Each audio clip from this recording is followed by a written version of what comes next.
2. Hey, what's up, Guan? Bonjour, famille. Bump Jonas here, and I'm chilling with Blade. We're about to have a sit down at Syke, y'all. Let's get started. Hey. As soon as I find my damn questions. No, I'm kidding. They're right here. I always got these shits handy. Don't worry. All right, so now we've had the pleasure of interviewing before, but we're gonna sit down. We're gonna get personal. We're gonna talk. Right. Still want to get to know your story, even if you've told it a few different ways over the course of your discography, which is extensive, by the way. Yeah. You put out a lot of work, a lot of good work. So Thank I you, appreciate man. what you do. But let's get the basic one out, right? Let's get the cliche shit. Who is Blade? What do you do, and why? Blade, the Rager Man, just a normal guy. I work 2 full-time jobs to make sure this music is at a point.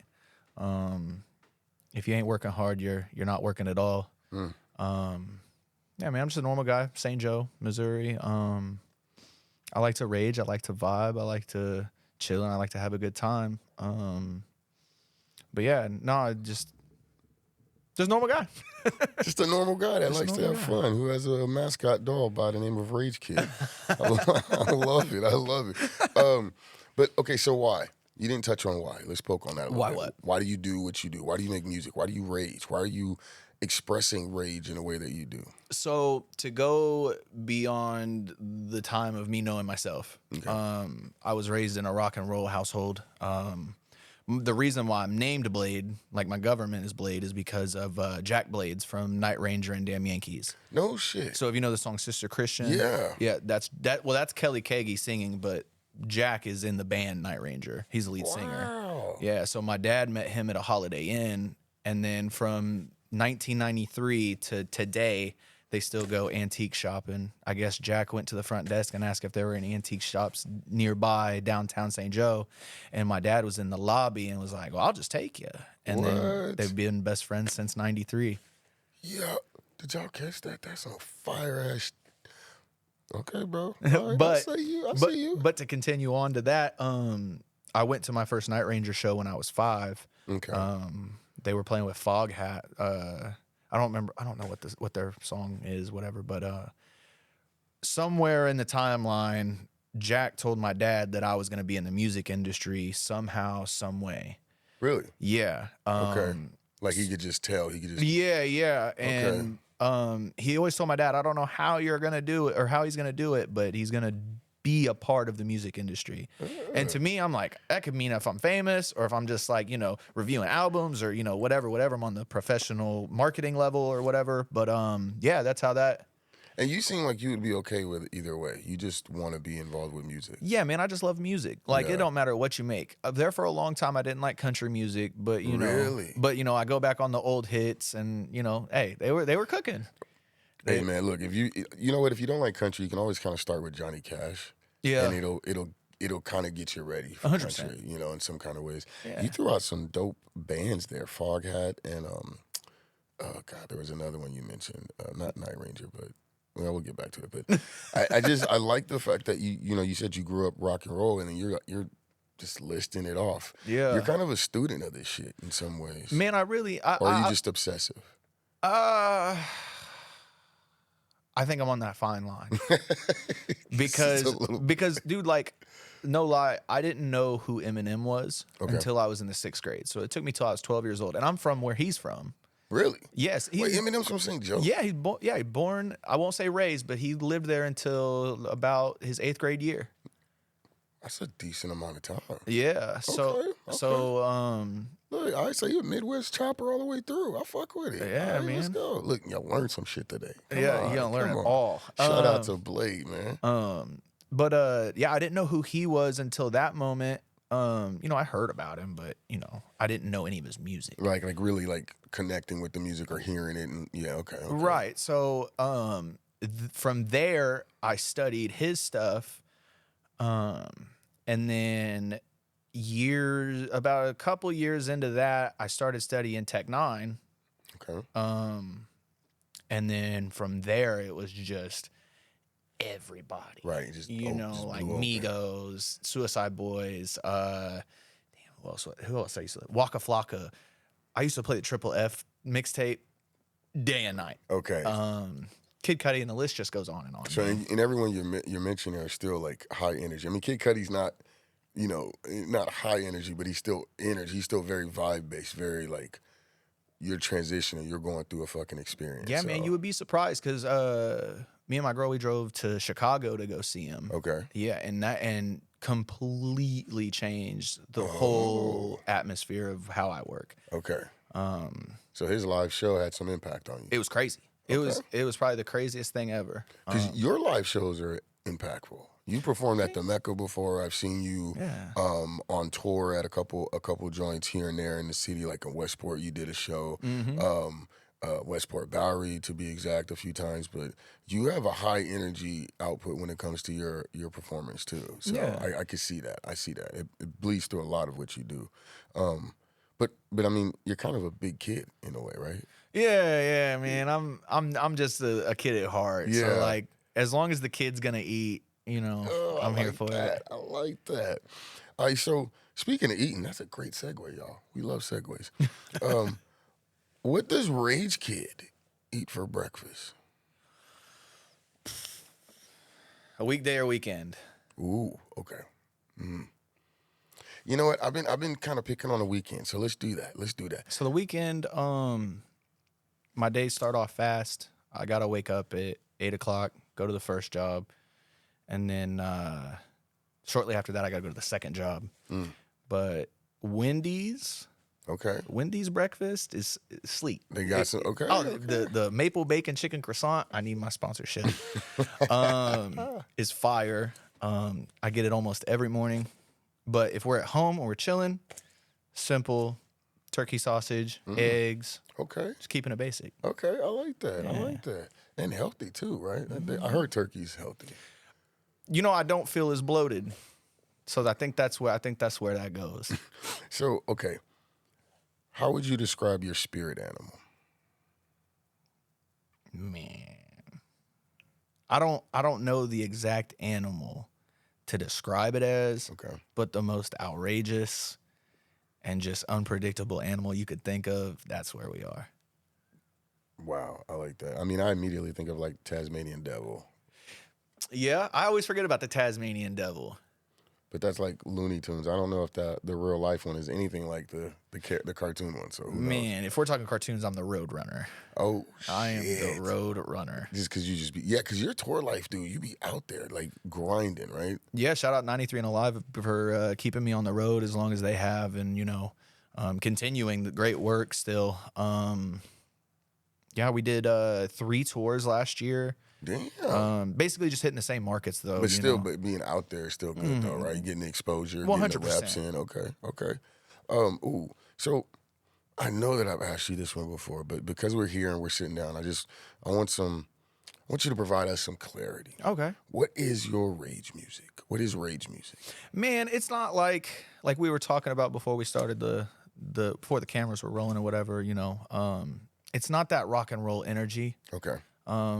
I don't want anybody getting hurt if they start to get a little, rowdy within the shows, because that's what I want. Okay. But I don't want nobody to get hurt. Okay. Okay. Everybody's a friend. It's all love at the end of the day.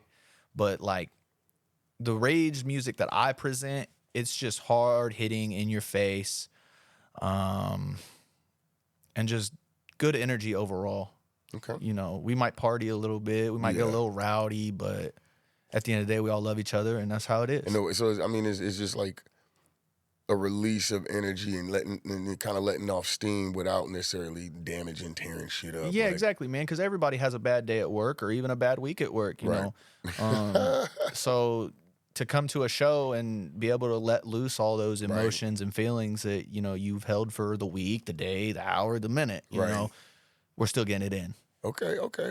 So should we expect to see a mosh pit? Man, if there's not a mosh pit to any of the shows after Daywalker, you know what? If there's not a show at the Mecca, that'll be okay because it's tomorrow. Right, it'll be a little soon, but I got you. Yeah. But we'll have you coming back anyway, though. You've been sure. before, so no problem. Oh, for sure. I'm very excited to come back to the Mecca. The Mecca feels like home, man. Ever since Mecca 7. Yeah, I'm saying you've been there, so and you've actually. Oh man, we'll get into that because you've actually seen it from. You're gonna see it from one of its original versions to the latest version. It's actually a different setup from what you may even know.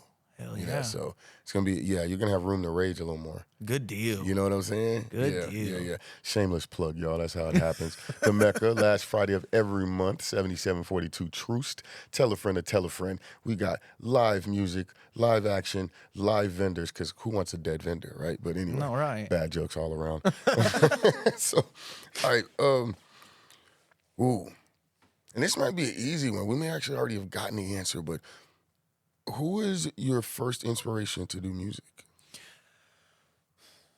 My first inspiration to do music would be Jack Blades. Okay. Just from being on the road with him, not like consecutive, but, you know, traveling to Arkansas, Illinois, Iowa, Kansas City, you know, wherever is within range. Right. I'm going to be there. Because you saw it and you're like, okay. Yeah, man. You know, Night Ranger came and played in St. Joe in 2009. And, you know, seeing how they moved my city, I was like, damn, they're not even from here. So let me go try and do this other places. So, yeah, Jack Blades, 100%. That's hard. Okay. But to dive into the question, okay, Jack Blades, Eminem, and then Tech Nine would be the top three. Yep. Now, which one of them? So, okay.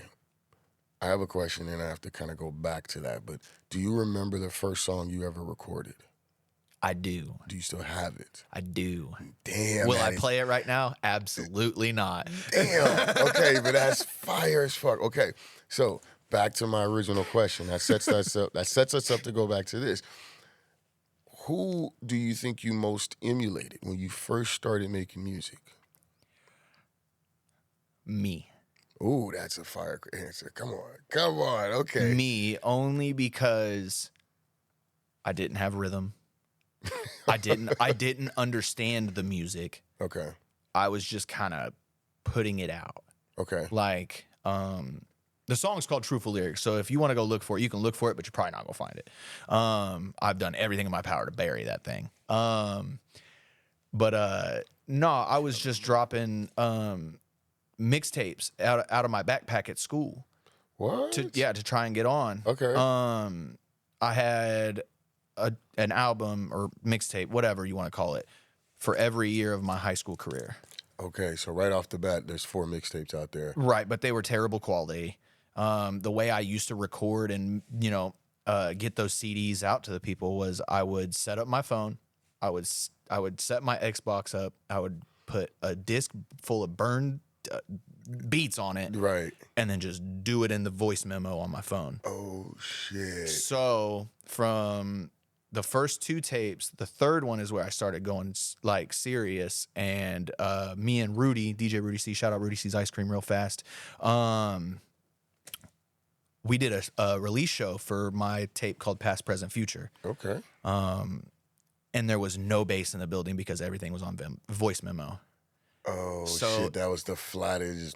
Yeah, it was awful. It was awful. There were a couple songs I was like, Rudy, I don't even really know these songs. We got to skip these. But after that night, not to ramble on, but after that night is when I officially got in the studio. You were like, okay, this is... Yeah. Okay. One of my dad's friend, Ernie, R.I.P. Ernie for sure, but he hooked me up with Black Guy Weston. Okay. He ran the scene up in Omaha and then moved down here. And then, And then after that, it was off to the races. Oh, you're a bit the bug. Okay, I like that. Because you seem like I don't know, overly dedicated to this shit, and I mean that in a good way. That kind of came out bad, but like it's like you eat, breathe, and sleep this shit. Yeah, man. There's not a day where I don't think, talk, or do anything music related. Okay. Like I'll call Rocco, I'll call ATM, I'll even call Rudy. Damn, and just be like, man, what are we gonna do? What are we doing? What's going on? Yeah, man, because like time is of the essence, and I don't have time to waste. You know what I mean? So, well, and like you said, if you're not working, you're hard. You know what I mean? If you're not working hard, man. You're not working. Okay. Yeah. All right. Where did you get that work ethic from? Is that from your dad, or is that from? I mean, like, or not your dad, but it seems like your dad and Jack are referenced here. But like, is it a family related push, or is it just because you're so eager to, you know, explore this passion? I'll say that my work ethic comes from my grandpa, who's now passed on. But you know, we would be up. He had a farm. We'd be up early in the morning, cutting wood. You know, doing whatever. But to be 100% real with you, man, I didn't start taking this music, you know, business or anything seriously until probably around the time that you saw me for the first time. Oh, wow. Yeah, so we're talking 2021. Now, I was dropping tapes and whatnot, but I wasn't, like, investing in myself. Okay. Yeah. Okay. All right. Well, shit. So I always like to give people their flowers, and I have to say, and I know I've talked to you enough times, but I don't know if I've stopped and just said, man, one, I love your positivity. Thank you, and man. I appreciate your consistency. I mean, it goes without saying that you have dope music. I wouldn't have you to the Mecca if you were crappy. Like, I mean, I would let you come out one time and it's like, all right, we're good. You know what I mean? Right. But I'm regularly like, yo, okay, when's he available? You know what I mean? Because you do good music, but I love your positivity. I love your consistency. And I love your, like, this eager energy to make shit happen. You know what I mean? Yeah, You're man. just like action. I love that shit. I mean, and to double on that, like, if Rocco is in here right now, he would tell you that I have been up his ass about him dropping Yellow Brick Road tape, which is out now. Go stream that. Okay. Rager's Paradise. And, you know, and like you said, it's an eagerness to get it done because this is a job and I'm trying to get this thing done. I love it. Okay, so Rager's Paradise. Yeah. Now, is that a label or what Rager's Paradise Entertainment? What is that? So Rager's Paradise is in my head. Okay. 100%. For now. Not even for now, because it's LLC'd. Oh, shit. Okay, yeah, so. Yeah, shout out to Steve for helping me with that. Let's go. Yeah, so Rager's Paradise is official. It's not a label. I do not want to characterize it as a label because then that just holds. I don't think responsibilities is the right word, but you know it puts a certain framework of things that you don't necessarily want. I got you. Okay. Yeah, and like Rager's Paradise is just a place for the people to go. So like at the Mecca, right? When I'm on stage and when Rocco's on stage, you're in Rager's Paradise. Okay. Yeah. So you brought us to Rager's Paradise. Yeah. Okay. And that's what the Daywalker experience is going to be like. So, okay. We've danced around it a little bit, and we've got a lot to talk about here, but Daywalker, what's going on with this? Because I feel like I've heard a lot of your music over the course of my time of knowing you. You've got a wide range in discography. But one thing that sticks out is it's always like heavily melodic, very fucking danceable. Yeah. You know what I mean? Like you want to groove and move and do shit. Yeah. So is that changing? What's going on, man? Oh, I'm dropping people on their head. And like should we be scared or? No. I mean, I'm titillated. I mean, I'm not scared in a good way, but like, are you about to just like crack us in the head with some wild shit? Bro, I'm about to crash out. Oh shit. Not really, but no, Daywalker, I will just say that it is my most intense album. Okay. It is also my most worked on tape out of any other tape I've done. Me and Steve, I'll typically book a 10-hour session once, and then 3 or 4 weeks down the line, I'll book another one, just because I like to get them done, you know? Okay. But we've been working on Daywalker since June of last year. Oh, damn. And so that's about 4 sessions or so. About 7. Damn. Yeah. I really didn't want to miss on this tape. And I think the people are gonna see that. So no fillers when you say no miss, like you like everything's a bop or everything's like polished and clean and it feels ready to go from look at that look. Basically, like how I described it to ATM was, I'm talking my shit with my fangs out. Let's go. Okay. Yeah. Well, I like that. Holy shit. Let's song for that motherfucker. All right, man. So ooh. Would you ever become a songwriter? Like, and I actually, let me clarify that. Would you ever ghostwrite? Absolutely. Okay. Just for my love of the music, there have been many songs that you've probably heard that weren't wrote for me. I mean, I wrote them. Don't get me wrong. Like, I write my own shit. But, like, some of the products that I've released have not exactly been from my perspective. Okay. Like, I like to say that I have an ability to see through other perspectives and then go from there. Okay. Like, just for example, Unreal off the Save Yourself tape. Damn. Wasn't wrote for me. The Goodbye joint with Lil Booty Call on it was not wrote for me. And I think those are the only two for right now that weren't wrote for me. But okay, so you're already in the groove then of oh yeah, writing. like my thing is I'll just spoil it. I have a song on Daywalker called Complete, and I didn't write it for me. I wrote it as if I was writing it for Tech. No shit. Yeah. Wow. Okay. And that's just from my mind. Like, okay. Y'all be ready for that. Get man, ready. Daywalker.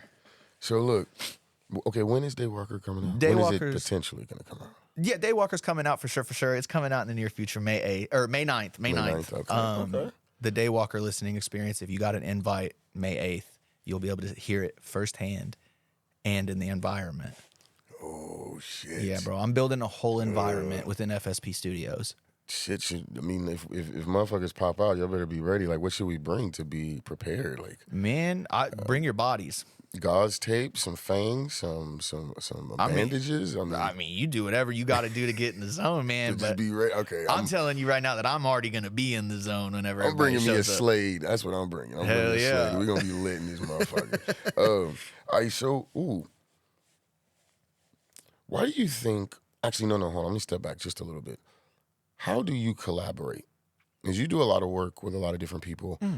So what's the criteria and the process in order for you to create a song or a project with someone else? So if it's from my perspective and my angle,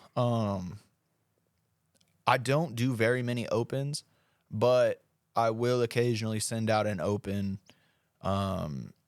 And depending on the artist, some of them like to charge, and that's fine. Get your bread. I too would like to charge, but man, I'm just all about it for the music.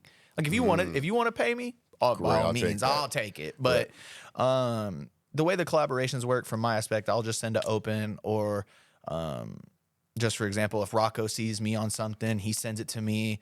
I've recorded on my phone through my Veloco and then ship it back to him. He's like, all right, yeah, let's do that. And that's how all my process goes through. So it's very reference based, and then yes, because that's something we talked about before. Is you load up with a shit ton of references and just kind of like have pretty much a finished song ready to go, and then you get your block and you're knocking. Yep. You're very, very intentional and businesslike about how you approach your music. I love that. Well, because man, like some of these artists, they'll go to the studio, they'll book 4 or 5 hours, and then they'll just use all those 4 to 5 hours. And this is not me talking shit. This is just real fact. But like they'll waste 2 to 3 of those hours trying to write this song because they want to be in the moment, and it's just like, I can't do that. Right. I have to get this shit done. Working 2 jobs, you definitely have to get that shit done. Yeah, it's not feasible to do it any other way. Yeah, man, I only get Tuesdays off, so that's when me and Steve book. So really, yep. So you're going in there hungry, ready to go, just monthly. Damn, I love it, man. I love it. Let me ask you this: why do you think nostalgia is such a strong feeling or sentiment right now? The real me says because times are just terrible right now. Terrible. So we would like to go back to the Laffy Taffy days and the Chain Hang Low days, and and I think that's why all these old samples are getting a resurgence, because man, people just want to be happy, right? And in today's society, like, some people just can't be happy. It's rough to be happy. Like, yeah, you can't afford in some cases to be happy. You know what I mean? Literally. Damn. Okay. So you mentioned tours. I want you to give us a couple of tour tips, like whether it be a band or an artist or just someone that's really like maybe trying to sort of be a super fan or a roadie for an artist, right? What are some tips that they can help them to make the tour a little bit more easier for them? Make sure you're organized. That's rule number 1. Organization is the key. So don't wait till the last week to book your hotel. Don't wait till the last week to book your rental.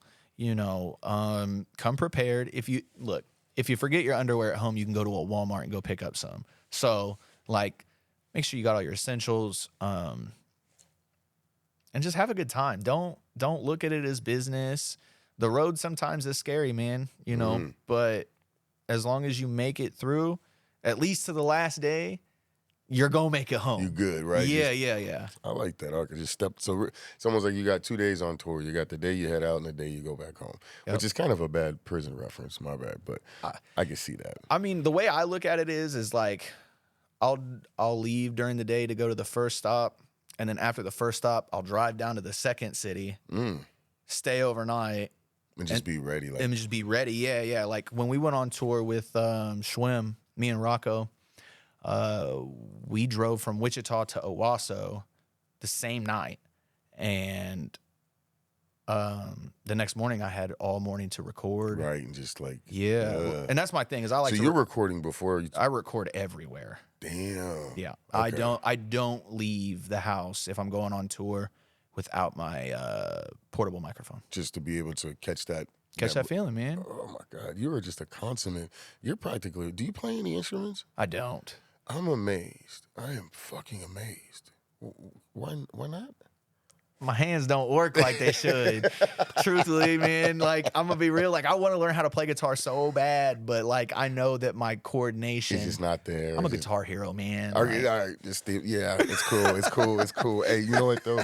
The way you be on these rhythms and the way you write, it more than makes up for it. So you're good. No worries. We're fine. So what? No, we'll just stick on tours just for a little bit longer. Okay. What do you need for a good show in order for you to feel like, yo, I had a good show? Crowd participation. That's because if the crowd check me out, look me in my eyes. If the crowd is just staring at you, looking at you like this, that means they're not having a good time. So what you need to do is you need to point that person out and go, man, you're not having a good time. What the hell? You know, that's what I do. I don't give a shit. If somebody feels froggy about or illy about me at the end of the day, so what? Whatever. They can live in, you know what I mean? But also rehearsal. Big thing that a lot of people don't do. I also need to take that advice because I will rehearse 2 days before the show and then that's it. Oh, okay. But because I know that I'm just so high energy that people aren't going to acknowledge the fact that I may have missed a word. Right. You know, so it's more of a personal thing for yourself, like, oh, but yeah. Like if you see me laughing on stage, chances are I probably missed a word just to out myself. But yeah, man, crowd participation is the number one because if the crowd's not having fun, that means they're probably not going to listen to you afterwards. So what is crowd control to you? Like, I mean, obviously you mentioned like if you see someone that's kind of like, I'm not fucking with it, let's try and point them out and see what we can do to work them in, right? Yeah. But what does crowd control mean to you? How do you feel that you go about gaining their attention and holding their attention?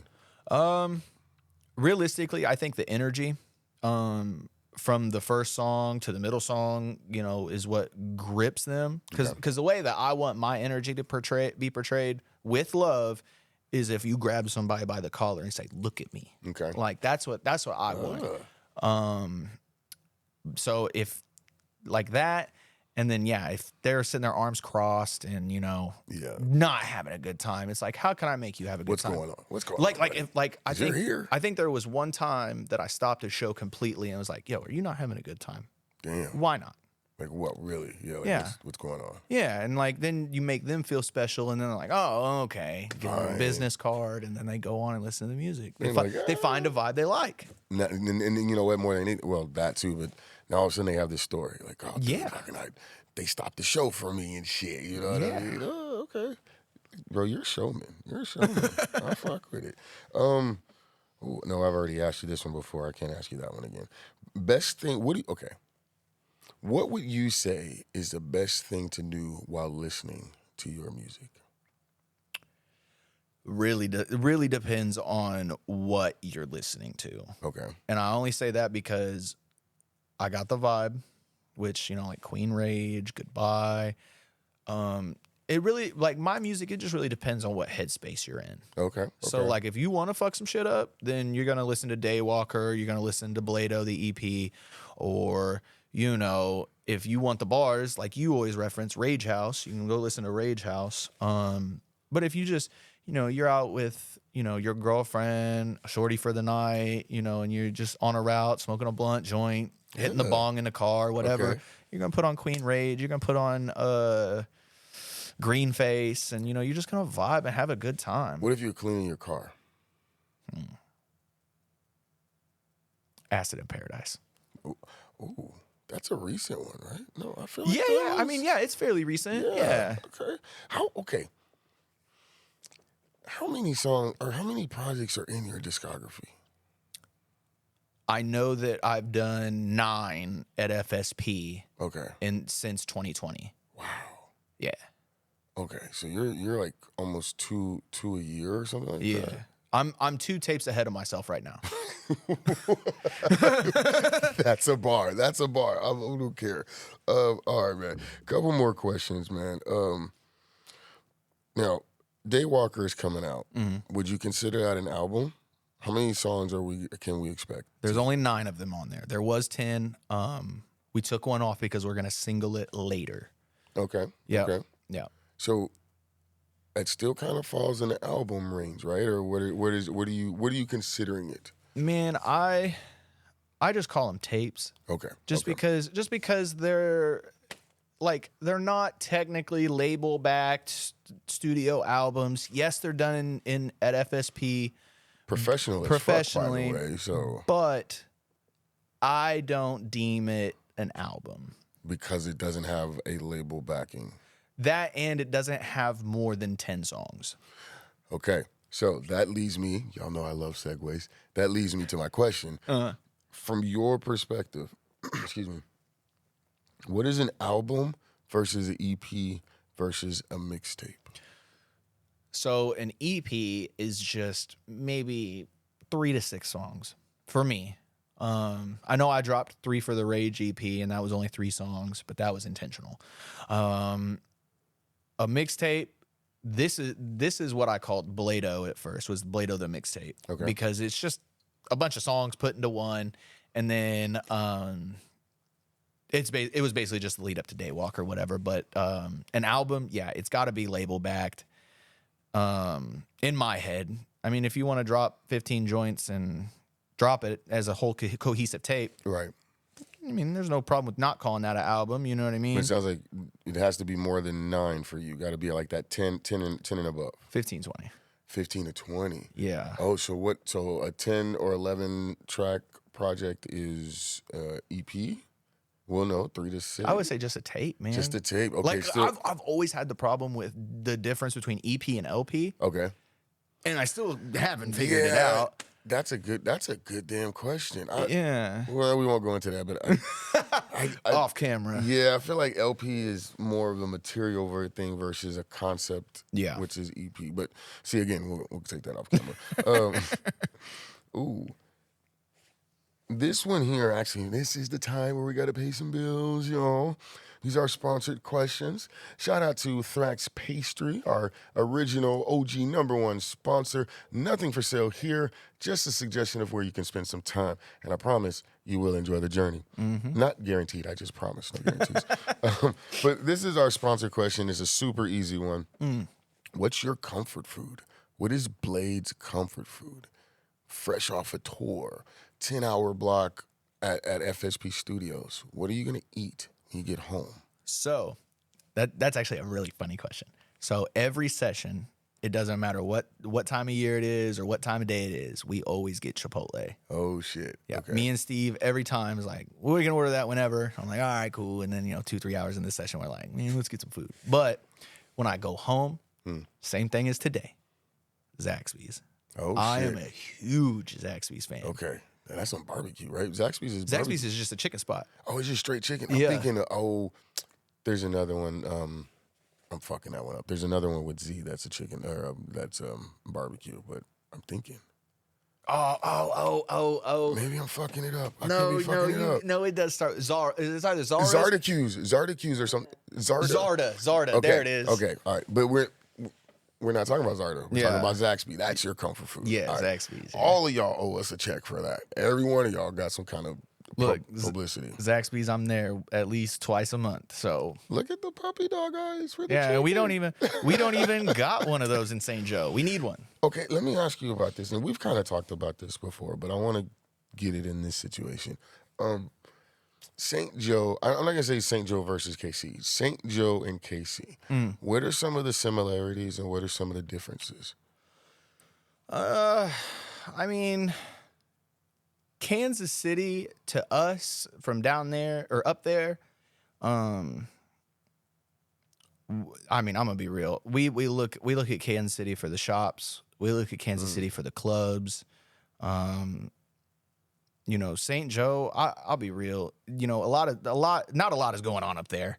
Like today, we just had a shootout and somebody shot up a hair salon, and yeah, it was crazy. So I like coming down to Kansas City more than I like being in my own town. Just because one, all my friends are down here. Okay. But yeah, man, no, we look at Kansas City for the shops, the entertainment. It's a escape from St. Joe in some 100%. Ways. Yeah. And I'm telling you right now, it's worth the hour drive every time. That's wild. I don't think I would have ever heard that, but I guess I'm just shocked because St. Joe just seems like such a quaint, small town type of joint, but the slow head nod tells us otherwise. Not at all. Look, St. Joe gets down. All right, look, we're gonna do an expose pretty soon. We'll get that figured out. How do you feel about dispensary bud? We've been legal for about 3 years now. I think we're going on 3 years. 3 years? It's like, yeah. Oh my God. Yeah. Okay, no. 2022. Yeah. It was 22, I feel like it went legal. That's crazy. Yeah, February 2022. Yeah, okay. Wow. So, are we rocking with it or no? I don't see the difference. Okay. Everybody's got better shit, so it's kind of hearsay. I'm a dab guy. Oh. I like to go to Dabbington City. So you don't even have to deal with any of that. No, but I love a good joint every once in a while. Okay. When we go to the studio and Rocco shows up, we got blunts. But dispensary weed, it's a convenience. Okay, I like that. Being able to order online, just slide in, slide out.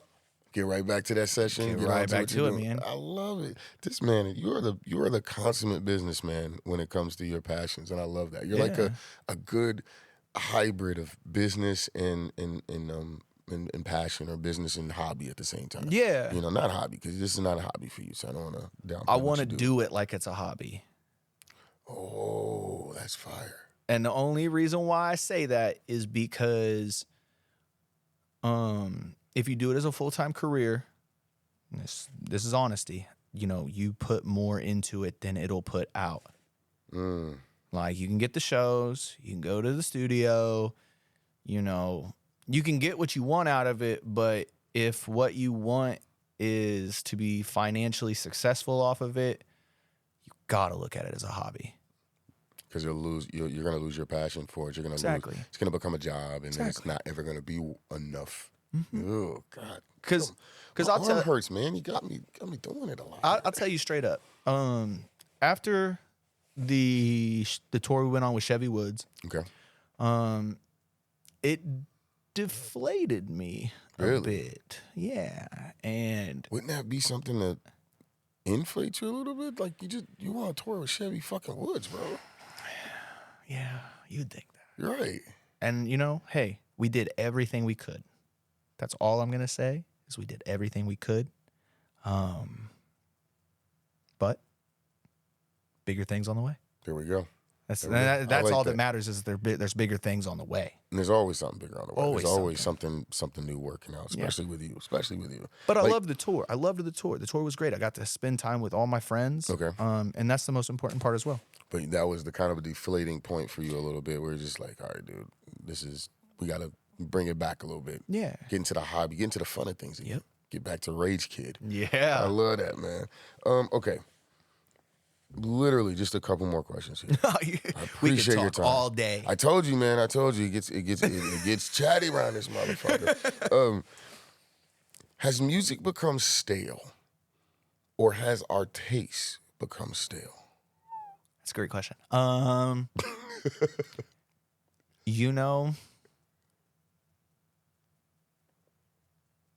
The best way I can answer that is from my own brain, and that is me saying, I listen to Daywalker every single day. And there is not an album, mixtape, single, or EP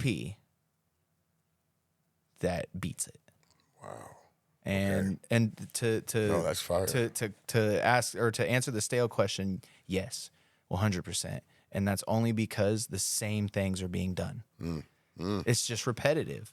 Like we've been doing, like we were talking about earlier, we've been doing the sampling from the early 2000 hits for at least 2-3 years now. Oh yeah, since Key. It's time to let that shit go.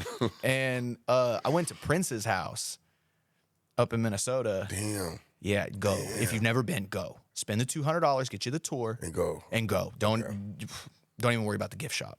Just take the tour. Yeah, take that tour because a lot of gems in that building. Okay. And Prince always said that sampling is what's going to kill the music industry.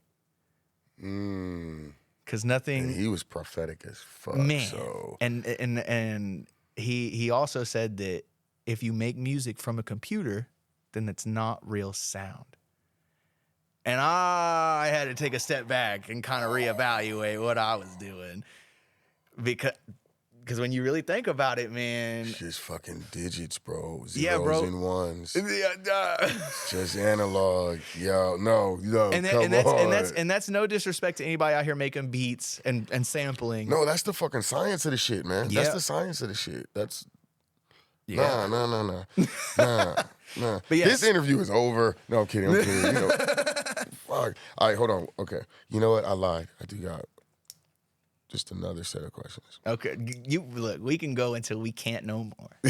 No. No, I can tell. I can tell. I was like, oh shit. No. Okay. But no, I do want to, since we are talking to the Rage Kid, we're talking to, none other than fucking the Queen Rage originator in this situation, right? I want to build a party. Let's build a party. What are we building? All right. First of all, where would you put the party? You? At the Rage House. Okay. Where else? Where's it? Oh, shit. That was easy. All right. The Rage House. All right. It's currently for rent in St. Joe, and I'm thinking about it. Oh. And it's because it's a real place. It's a real place. Oh, okay. See, I thought it was just like your kick it spot. No, this is a real place. So there's a so St. Joe is the birthplace of Eminem, and there's a joint called the Rage House. Well, it's not called the Rage House, but that's what I call it. Okay, they painted the Rage House blue, and I don't know how to feel about it. It was just brown. I mean, like, dude's got a little blue in it. But this thing's like baby blue, like that backpack blue. Yeah. Back in the day, that was what. Never mind. We'll stop. We'll let that go. All right. So we're at the Rage House. Yeah. What's the theme of the party? Bottles. I think we should dive into that a little bit, but we're gonna let that go for a moment. We don't have Fraser on deck. At least one bong per room. Oh, okay. There's a show going on in the kitchen. Wait, okay, now the show. Yeah. A show. What kind of show? Because that's the next we're question. Raging, baby. Is it a DJ? Is it a live show? Live show. Live show, okay. And this is true to fact. And it's in the kitchen. In the kitchen. Yo, this is with a drum set and just 2 amps. Oh, okay. All right, this is going crazy. Now, you said a bong in every room. Is that the party favor? Or is there other additional party favors that we can expect? I don't know about those other party favors. We're gonna leave that alone. Yeah. No, I don't mean like that. I mean like, does everyone get a bag of fucking gummy bears or some shit? You know what I mean? Oh, nah, man. You just bring yourself. You bring a bottle. You bring a mixer. You want to do a little coke?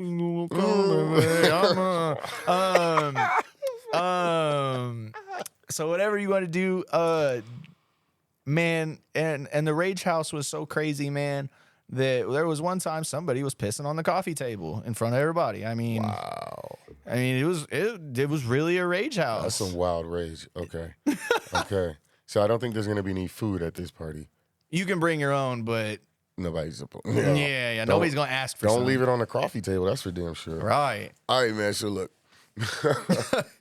as I get us up out of here, it's been a hell of a conversation, bro. I appreciate you. Every time we sit and talk, it's always a fun, pleasure, and experience. Speaking of experience, when it's all said and done, when the show is over, when the tour is done, what is it you want the folks to walk away with as far as the Blade experience? A smile on your face. That was easy. A smile. Every time. I don't give a shit what you leave with, who you leave with. You better leave with a motherfucking smile on your face. There it is.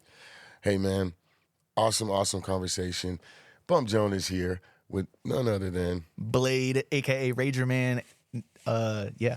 And there it is, man. I have more. We just had a fucking dope-ass sit-down here at Syke.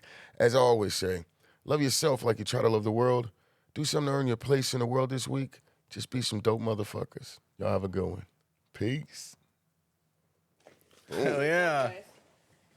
Ooh, hey, man, that was good, bro. Hey, man, thank you, man. How you feel? Oh, man. Hey, look. The whole time I was like, man, I hope we're going to Syke Studios. And the whole time I was like, oh, I hope we're getting that sit down. Man, wait. You mean? I'm just like, no. Yeah, because I didn't know what we were doing. I just knew that I was coming to talk. Oh no, bro. We're gonna